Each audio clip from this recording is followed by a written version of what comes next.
was standing outside a hotel room in Savannah when I heard her laugh. Not a stranger's laugh. Not some business associate's polite chuckle across a conference table.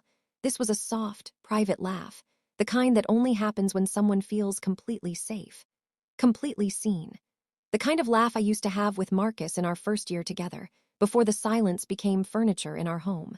I pressed my back against the corridor wall. My heart was doing something I don't have words for. Not breaking, not yet. Something worse waiting. That suspended moment before a car hits you, when your body already knows but your mind is still negotiating. I had followed my husband across an ocean. And now I was standing outside room 1138, holding my breath, about to find out exactly who Marcus Webb became every September. Welcome to Real Diamond Stories. On today's episode, you'd get a dose of betrayal, power, romance, love, unexpected encounters, and beautiful beginning. If this is your first time here, make sure to like, subscribe, click the notification icon to get a reminder when new amazing stories drop, and share this story to friends and family who think would love to watch it. And also tell me in the comments which city you're watching from. I love knowing where my audience are located. Now, let's dive back into this amazing story. My name is Lily Brown, Atlanta-born, Spelman-educated, and somehow married to the most powerful man in Chicago's underworld. I know how that sounds. Trust me, when Marcus Webb walked into the gallery opening where I was showcasing my design work 4 years ago, I did not think that man is going to change my entire life. I thought he was too quiet, too still.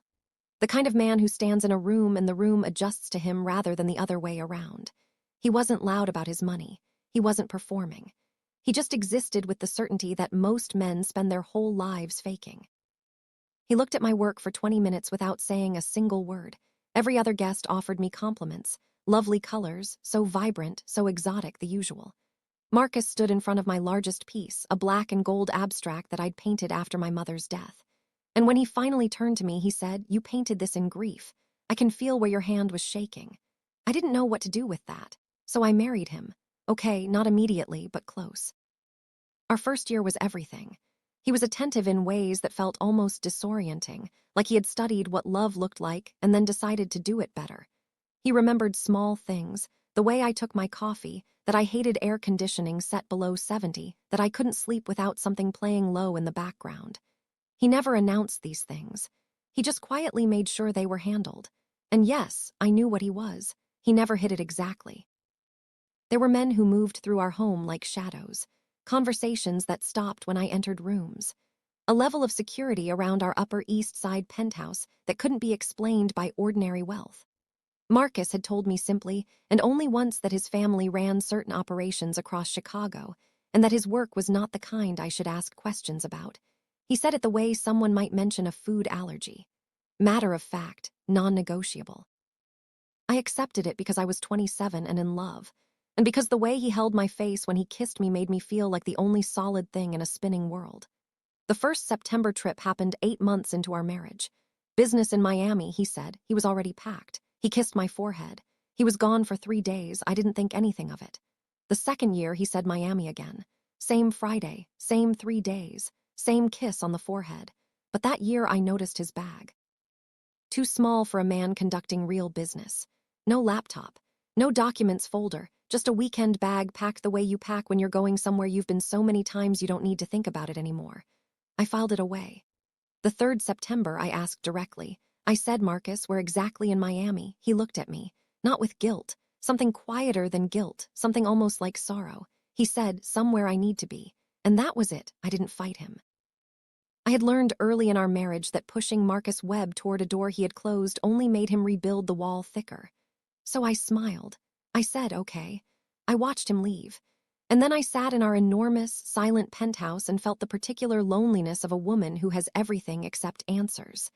That night I opened my laptop. I booked a flight to Miami. Then I second-guessed myself and closed it. Then I opened it again. Then I thought about that small bag with no laptop, and the way his jaw had gone tight when I asked, and the sorrow in his eyes that had no business being there if this was just business. I booked the flight to Savannah instead. A guess. A gut feeling. Something about the way he'd said somewhere, not Miami, like the city was just a decoy he'd offered out of habit. I almost talked myself out of it 3 separate times on the plane. And then I landed. And I saw his car. in the hotel drop-off. The black Escalade that his driver used only when Marcus wanted to arrive somewhere without being seen. My stomach dropped to the floor. I checked in under my maiden name. I tipped the front desk manager in cash and asked which room Mr. Webb was in. I don't know where that version of me came from. She was calm. Her hands weren't even shaking. She wrote down the number he gave her, 1138, folded it into her palm, and walked to the elevator like she owned the building. And that is how I ended up pressed against a corridor wall on the 11th floor of a Savannah hotel, listening to my husband laugh with someone I couldn't see. The laugh stopped. And then I heard him say, in a voice so soft I almost didn't recognize it, "I missed you." 3 words. I had heard Marcus Webb say many things to me across 4 years of marriage. He had said you were mine the night he proposed, with a ring he'd custom-made from a sketch he found in my design notebook. He had said I would burn this city down before I let anything touch you. He had said I love you not often, but when he did, it landed like a verdict. He had never once said I missed you the way he just said it to whoever was behind that door. Like it cost him something to admit. Like missing them was the most honest thing he'd ever confessed. My back was still against the wall. The corridor was empty. The carpet was cream and plush and completely indifferent to the fact that my entire marriage was detonating quietly around me. I could feel my pulse in my throat, my fingertips behind my eyes. I should have knocked. I know that. Every rational version of me was screaming to knock on that door, step into whatever was happening, and demand the truth standing upright like a woman who deserved it. Instead, I stood there. Because some part of me already knew that once I knocked, I could not unknow what came after, so I listened. His voice again low, careful, the way he spoke when something mattered. I couldn't make out the full words anymore, just the tone. And the tone was devastating. It was tender, unguarded. The Marcus behind that door was not the man who moved through our penthouse like a general surveying his territory. This was someone else entirely, someone softer, someone I had never been introduced to. Then I heard a second voice, not a woman's voice. A boy's, young, maybe 7 or 8, high and bright and completely unself-conscious. He said something too fast for me to follow and then laughed, that same laugh I'd heard from the elevator, and I realized with a slow, sickening shift that the laugh I'd been preparing to destroy my marriage over was not a woman's laugh at all. It was a child's. I stepped back from the door. My legs weren't working correctly. I made it to the elevator. I pressed the lobby button. I sat in the hotel bar for 40 minutes with a glass of water I didn't touch, trying to reorganize everything I thought I understood about my husband and our life, and what the last 4 years had actually been. Marcus had a child. A child I had never been told about. A child he visited every September in secret, in a hotel in a quiet southern city, like a man keeping 2 separate existences from colliding. And just as that thought finished forming, Lily, I looked up. He was standing at the entrance of the bar, still in the same clothes he'd traveled in, face completely unreadable, the way it went when he was controlling something, an emotion, a situation, a room. His eyes found mine and something moved through them. Not anger, something far more complicated than anger. He looked like a man who had been dreading this moment for 4 years. He crossed the bar. He sat down across from me. He did not touch me. He did not look away. We stayed like that for a long moment, the two of us in total silence with everything unsaid between us taking up all the space. I spoke first. "How old is he?" Marcus's jaw shifted. He looked down at the table for exactly 2 seconds, the only crack in his composure, and then back up at me. 8, he said. "His name is Noah before me." "Yes. Does he know about me?" A pause. "He knows his father is married." Something about the word father hit me in a completely unexpected place. I had never heard Marcus use that word about himself, not once. In 4 years of marriage, children had never been a real conversation between us. He deflected it so smoothly that I had told myself we'd get there eventually. Now I understood the deflection differently. "Who is his mother?" I asked. "She passed away," he said, 2 years ago, complications after surgery. I stared at him. "Marcus. Noah was not something I could bring into our world," he said. "What I do, what follows me. I keep him here away from Chicago, away from everything connected to my name. He has a guardian, a good school, a life that doesn't know what his father is, and a father who visits once a year." He didn't flinch, but something behind his eyes did. "I visit more than once," he said quietly. "September is the only trip I take alone." I let that sit. More than once, which meant there were other trips. Other windows in the calendar I had never questioned because I was a wife who had learned not to ask. I thought about all the Miami meetings and New York overnights, and the quick 3-day turnarounds I had filled with gallery visits and coffee with friends, and the comfortable numbness of a woman who had decided that trust was easier than suspicion. You should have told me, I said. I know. For years, Marcus. I know. You let me build a life with you, and there was this entire. I stopped. My voice was doing something I wouldn't allow in public. I pressed my fingers flat on the table. Did you think I wouldn't understand? Did you think I would? I thought you would leave, he said, flat, direct. The kind of honesty that only comes out after someone has rehearsed it silently for years. I thought if you ever found out about Noah, you'd finally see the full picture of what you'd signed up for. A man with a secret son. A dangerous double life. A situation that had no clean resolution, no easy explanation. And I had already cost you so much just by being who I am. I couldn't bring myself to ask you to carry one more thing. The bar hummed softly around us. Someone clinked a glass somewhere across the room. The world outside our little table had absolutely no idea it was witnessing the moment a marriage either cracked down the middle or found its foundation. That was not a decision you had the right to make for me, I said. No, he agreed quietly. It wasn't. Then his voice dropped so low I had to lean in to catch it. I'm sorry, Lily. I have never in 4 years heard Marcus Webb apologize for anything. Not a cold dinner. Not a canceled trip. Not a single silence that stretched too long between us. Those 3 words sitting in the space between us felt seismic. I didn't know whether to reach across the table or walk straight out of that hotel and not stop until I hit the highway. And then my phone buzzed against the table. A message. Unknown number. 4 words that turned the temperature of the room 10 degrees colder. She knows about Noah. I turned my phone face down on the table, deliberately, slowly. The way you move when your brain is still 3 seconds behind your instincts. Marcus read my face before I said a word. He was built for rooms where danger wore a smile, and he could feel a shift in the air the way some people feel weather changing in their joints. What is it, he said. Not a question. A command dressed in calm clothing. I slid the phone across to him. He read it. Once. And then the man who had never once come undone in my presence became something I had no name for.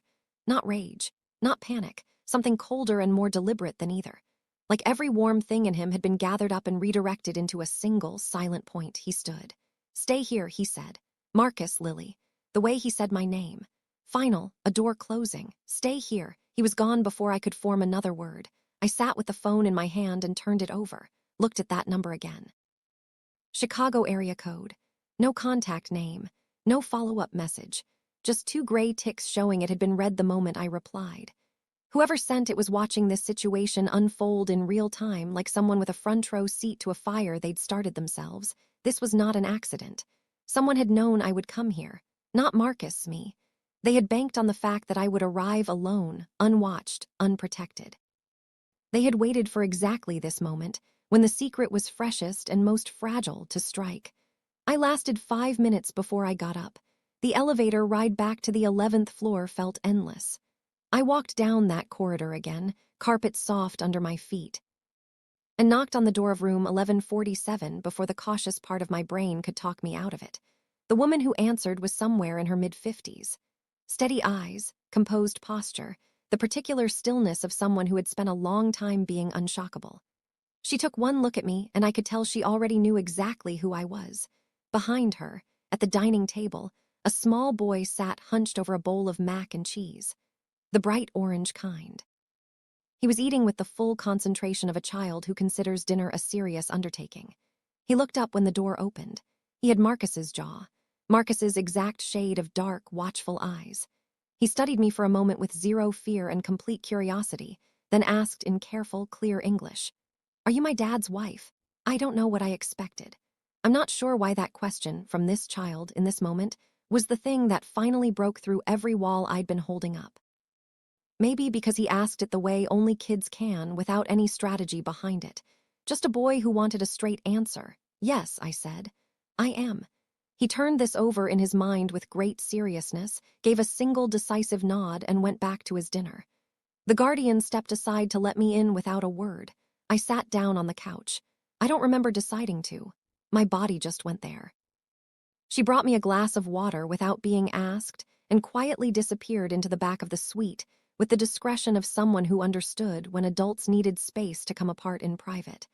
I sat watching Noah eat his dinner and thought about what Marcus had been carrying all these years. Not just the secret itself, but the shape of it. A son he loved completely and protected by staying away. A child he had built a whole separate quiet life, for because the life Marcus actually lived was too sharp-edged to share with anyone that innocent. I thought about what that must feel like from the inside. Loving someone so much that the safest thing you can do for them is keep your distance. Making yourself a visitor in your own child's life because being present means bringing danger to the door.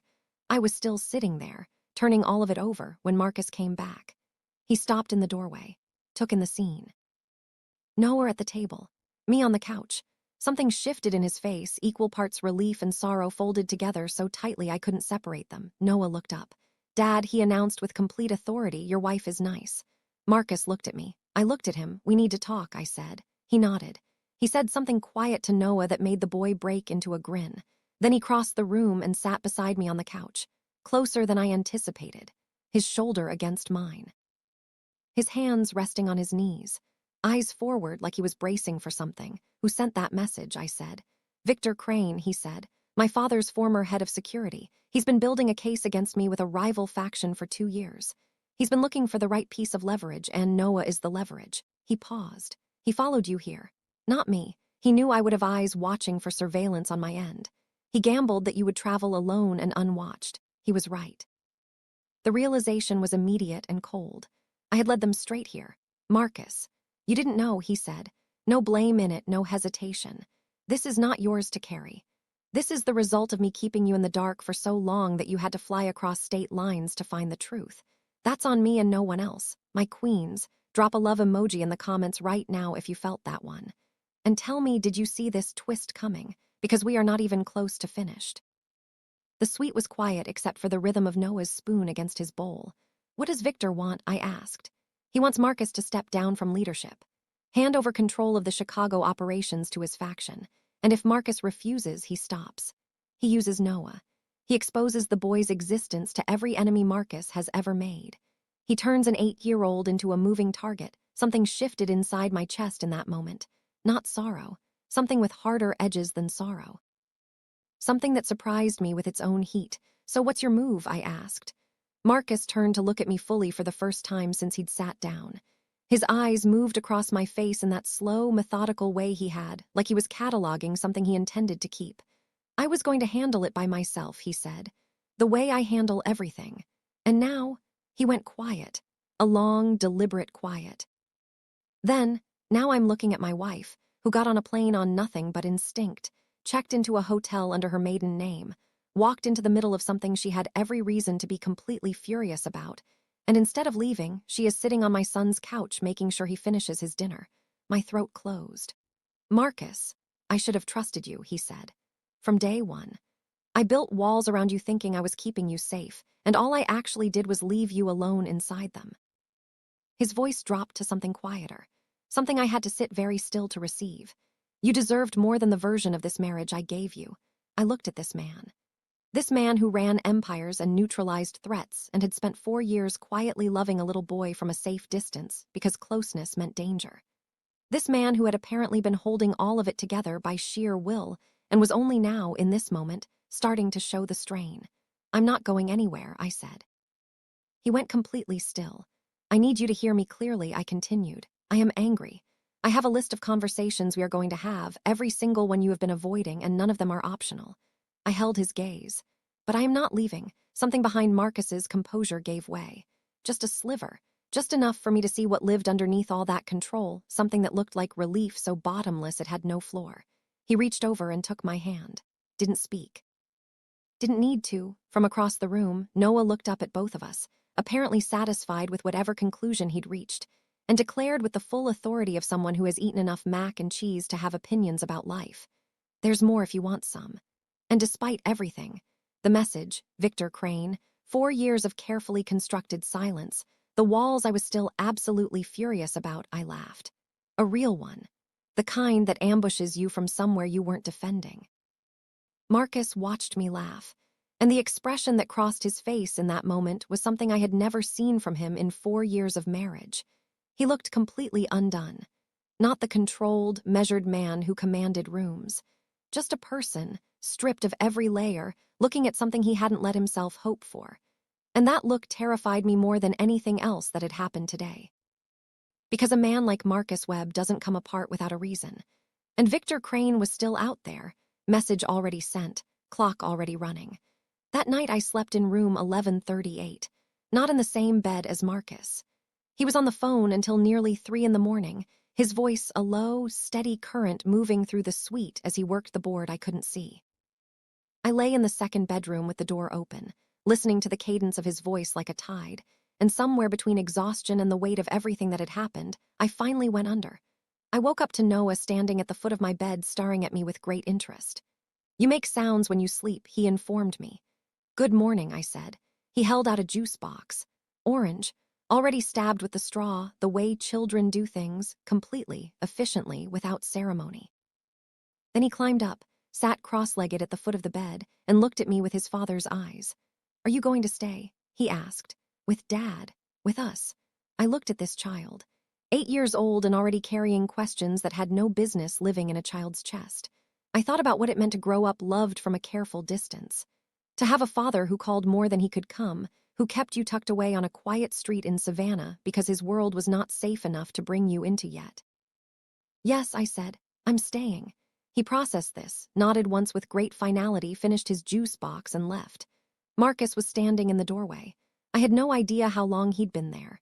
His jacket was off, his shirt open at the collar, the precise architecture of his usual composure showing its first honest fractures. He looked like a man who hadn't slept. He looked at me the way he had the night before, that slow, careful study, except now there was something new layered into it. Something raw and unguarded and trying very hard not to be. "Victor made contact this morning," he said. I sat up.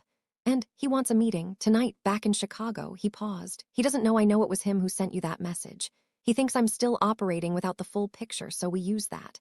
Marcus looked at me for a long moment.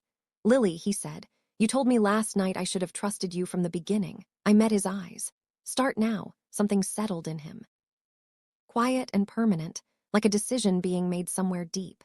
He crossed the room and sat on the edge of the bed, close enough that I could see every line of exhaustion he'd been carrying, all the weight he'd been distributing across his shoulders alone for years. He reached up and touched my face. Slow, his thumb along my cheekbone, the way he did when language wasn't enough. "I have loved you badly," he said quietly. "Kept you near enough to stay, but too far away to actually know me." I told myself it was protection. His jaw worked. It was fear. My chest ached. Fear of what I whispered, that if you saw all of it, he said. "Noah, the danger. The parts of this life that don't come with clean edges, you'd do the math. You'd realize what staying actually costs." His eyes stayed on mine. "That you'd look at me the way someone looks at something beautiful they've decided they can't afford to keep." I took his hand from my cheek and held it. "Marcus," I said. I booked a flight on a feeling. I checked in under my maiden name. I tipped a stranger in cash and rode an elevator to the 11th floor of a hotel in a city I guessed at. I tightened my grip. A woman doing a cost-benefit analysis does not do any of that. She calls a lawyer. Something moved through him. He pressed his forehead to mine. Eyes closed. Both of us just breathing. No Victor Crane. No Chicago operations. No 4 years of built-up silence between us. Just two people on the edge of something that had finally split open wide enough to let real light in. Then his phone buzzed. He pulled back. Read the screen. Everything soft in him locked away again behind something sharp and focused. "We need to move," he said. The meeting with Victor never went the way Victor had planned. Marcus had spent those 3 in the morning hours calling in every marker he'd been saving for years. By the time our flight touched down in Chicago, the leverage Victor had been building for 2 years had been quietly, methodically taken apart. Every piece of information he'd gathered on Marcus was intercepted. Every contact he'd counted on had either been turned or neutralized. Every back channel closed. Victor walked into that meeting with the relaxed confidence of a man who believes the game is already his. He sat down across from Marcus and smiled like someone waiting to be congratulated. Marcus slid a single folder across the table. Victor opened it. The smile went away. Inside was everything. Every move Victor had made over 2 years, every backroom conversation. Every member of the rival faction he'd been feeding information to, documented, dated, witnessed. "You have 2 choices," Marcus said. His voice was perfectly even. The stillness that was worse than shouting. "You leave Chicago tonight and you don't come back, or I use what's in that folder." His eyes didn't move. You have 30 seconds. Victor left Chicago that night. I was in the car when Marcus walked out of that building. He got in and sat in silence for a full minute. Then he turned to me. It's done, he said. I let out a breath I felt like I'd been holding since that hotel corridor in Savannah. He pulled me into him. Not his usual careful, measured kind of affection. Something more urgent than that. Both arms around me. His face pressed into my hair. His breathing uneven in a way I had never heard from Marcus Webb in 4 years. Like a man who had been tensed for impact so long that safety, when it finally arrived, didn't feel entirely real yet. I've got you, I said softly. He held on tighter. 3 months later, Noah moved to Chicago. Not into the world Marcus had been shielding him from, into a rebuilt version of it. A home with real security instead of just secrecy. A school 20 minutes from our building. A bedroom that Marcus spent 2 full weekends setting up himself. Comic book posters on the walls. A reading lamp. A rug that Noah had picked out himself from 3 options Marcus sent him photos of. And on the nightstand, a single framed photo. The 3 of us in Savannah, taken on my phone the morning of the juice box, the morning I told Noah I was staying. Marcus had printed it and framed it without mentioning it to me. I found out a week after Noah moved in, walking past his open door and seeing it there, that small frame, that ordinary, extraordinary morning, and I stood in his doorway for a long time without moving. Marcus found me there. He came and stood behind me, his hands resting on my waist, his face close to my temple, both of us looking at that photo in a little boy's room. You know, I said softly, if you had just told me about him from the start. I know, he said, all of this. I know, Lily. I turned to face him. This man who had loved me imperfectly and protected me all wrong and had still, underneath every single layer of it, chosen me more completely than I had known how to see. I put my hand flat against his chest. Don't do it again, I said. Whatever it is, whatever you're carrying, don't carry it by yourself. He pressed his hand over mine, held it there over his heart. Never again, he said. And standing in the doorway of our son's bedroom, with a juice box morning in a frame on his nightstand, I believed him. Completely. For the first time in 4 years, some secrets aren't kept because someone loves you too little. Some secrets are kept because someone loves you so much they'd rather wear the weight themselves than risk watching you decide it's too heavy. That doesn't make the silence right. But it does mean that when the truth finally arrives, it doesn't arrive as betrayal. It arrives as, I was afraid, and I chose you anyway. I need to hear from you. Would you have walked out of that hotel, or would you have knocked? And when Marcus admitted that 4 years of silence came down to fear of losing you, did that change anything about how those years felt? Drop everything in the comments. I want to read every single one. If this story moved you, please like this video, subscribe to Real Diamond Stories, and share it with your loved ones. Hit that notification bell because the next story is already being written. And trust me, you are not going to miss it. I'll see you in the next one.